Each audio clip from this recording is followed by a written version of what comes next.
Quem nunca se sentiu perdido para descobrir qual é a vontade de Deus específica para sua vida, que atire a primeira pedra. Quero conversar sobre isso com vocês hoje, sobre como nós podemos descobrir a vontade específica de Deus para as nossas vidas. E assim, é um papo bem íntimo porque eu estou até de cobertor. Tá muito frio e gelado por aqui, eu não sei como você tá por aí, mas aqui tá bem frio, gente. Mas enfim, eu quero conversar sobre isso com vocês hoje porque eu acho que esse pode ser um dos maiores dilemas na vida de uma pessoa cristã. Saber o que Deus quer, o que tá no coração de Deus. Alguns anos atrás, eu já me peguei numa situação onde eu orava constantemente pedindo: Senhor, me revela a tua vontade específica. Eu quero saber a tua vontade específica porque eu quero te obedecer. Então a gente muitas vezes tem um coração tão disposto a Deus que a gente deseja ansiosamente saber a vontade específica dele para que a gente não venha errar. E nesse processo eu aprendi várias coisas em relação a esse assunto. A primeira é que o Senhor deseja nos revelar a vontade dele para as nossas vidas. E que existem dois tipos de vontade de Deus para as nossas vidas. Existem dois tipos de palavras de Deus sobre as nossas vidas. Existe uma palavra de Deus que é geral, que é uma palavra logos. Eu vou falar um pouquinho mais pra frente sobre isso.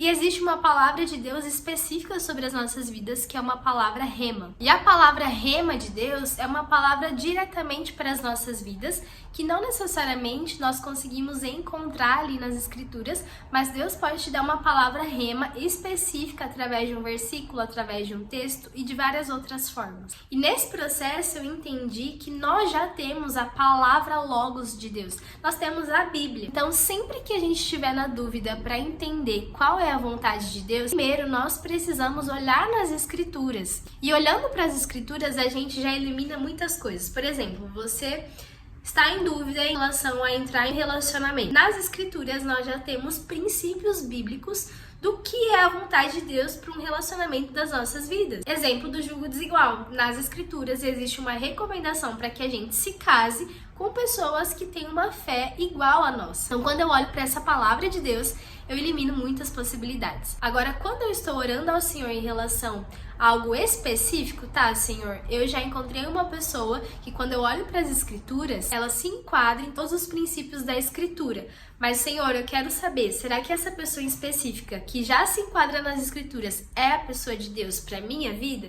E aí nós vamos precisar de uma palavra rema do Senhor, uma palavra específica. Só que o nosso problema é que às vezes a gente quer limitar o agir de Deus. A gente quer colocar limites para o Senhor. Senhor, eu quero receber minha palavra específica dessa ou dessa ou dessa forma. Só que o Senhor, ele não se encaixa nos nossos padrões.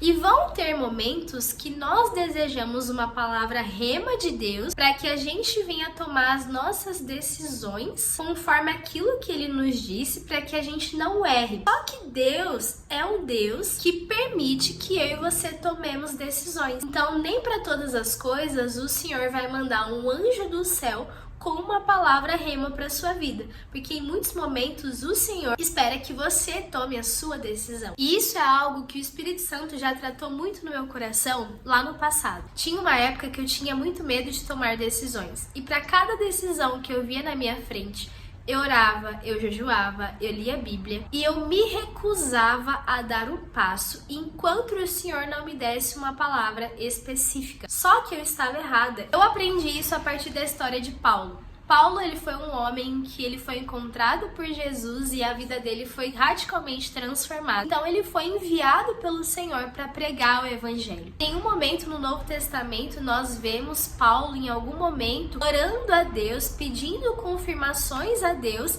antes de ir a alguma cidade pregar o evangelho. Não, ele tinha uma palavra de Deus, um comissionamento para levar o evangelho e expandir o evangelho sobre a terra.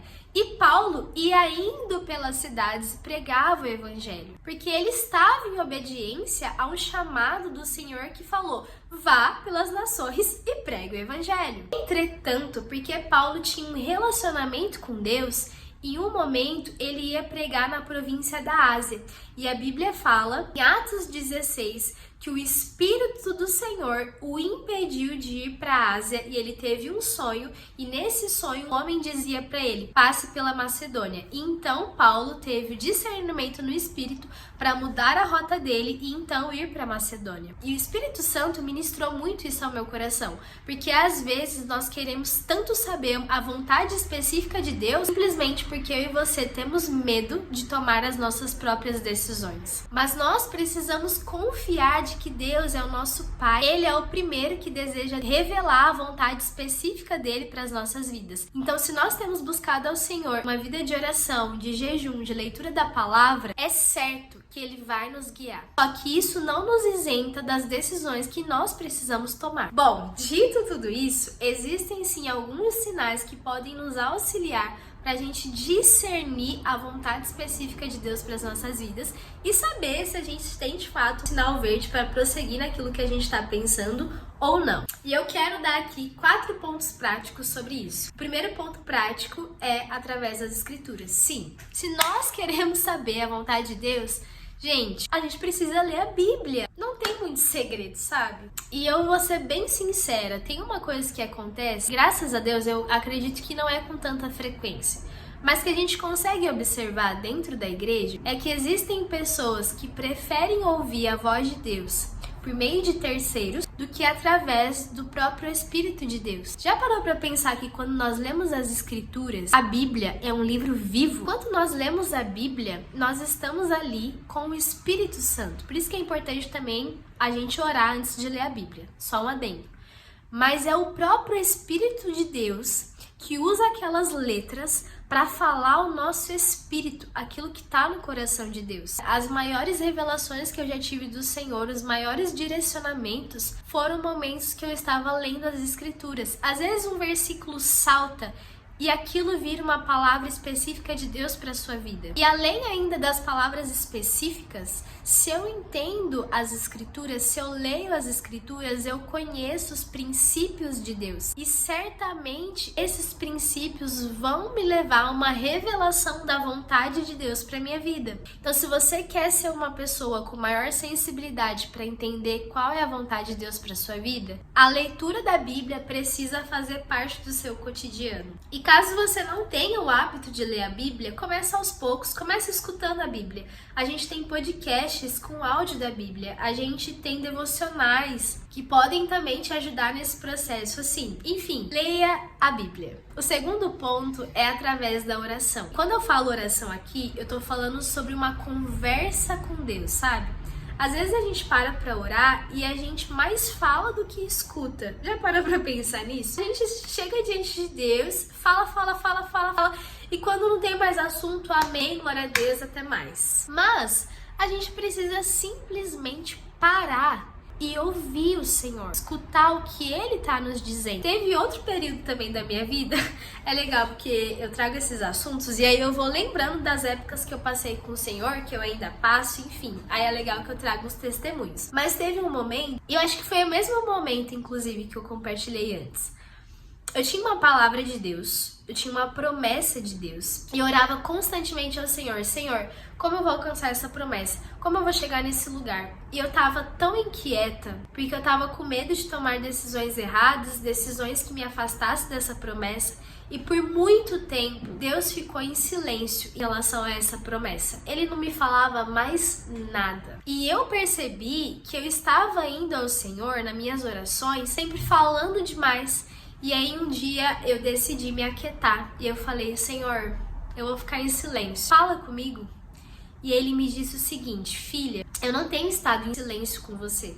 Eu tenho falado várias coisas. Eu só não estou falando aquilo que você quer ouvir, mas eu estou falando várias outras coisas. E de fato, naquele período, Deus estava me falando muitas coisas. E eram coisas sobre o tratamento do meu caráter. Só que eu estava esperando ouvir um direcionamento sobre as promessas de Deus. Então isso também pode acontecer. Às vezes você está buscando uma resposta do Senhor, que é uma resposta que Ele não quer te dar naquele momento. Isso não significa que Ele não está falando com você, não significa que Ele não está te direcionando. Então quando a gente para para ouvir os direcionamentos de Deus no nosso momento de oração, o nosso coração é realinhado e a gente consegue discernir de uma maneira melhor a vontade de Deus e os tempos e estações dele nas nossas vidas. O terceiro ponto é a paz de Deus no nosso coração. Isso é algo que está lá em Colossenses 3,15, que a paz de Deus seja o juiz em seu coração. Quando você tiver para tomar uma decisão, analisa, existe paz? Porque a falta de paz pode sinalizar o sinal vermelho do Senhor. E o último ponto é o conselho dos sábios. Olha isso que diz em Provérbios. Eu não abri, mas eu vou pesquisar aqui rapidinho. Quer ver? Provérbios 11:14. Eu vou ler com você. Cadê? Provérbios 11:14 diz o seguinte: sem diretrizes a nação cai. O que salva é ter muitos conselheiros. Quem escreveu isso daqui foi o homem mais sábio depois de Jesus. Você tá entendendo? Então, gente, a própria Bíblia tá nos dando um sinal ali de como a gente pode tomar boas decisões e como a gente pode discernir a vontade de Deus para as nossas vidas. Tenha bons conselheiros. Liderança, pastores, pessoas mais velhas, experientes e sábias, pessoas que têm o princípio da palavra de Deus e que estão um pouco à frente de você na sua jornada de fé. Não guie as suas decisões pelo conselho das pessoas, que o conselho das pessoas seja apenas uma confirmação daquilo que o próprio Espírito de Deus está falando com você.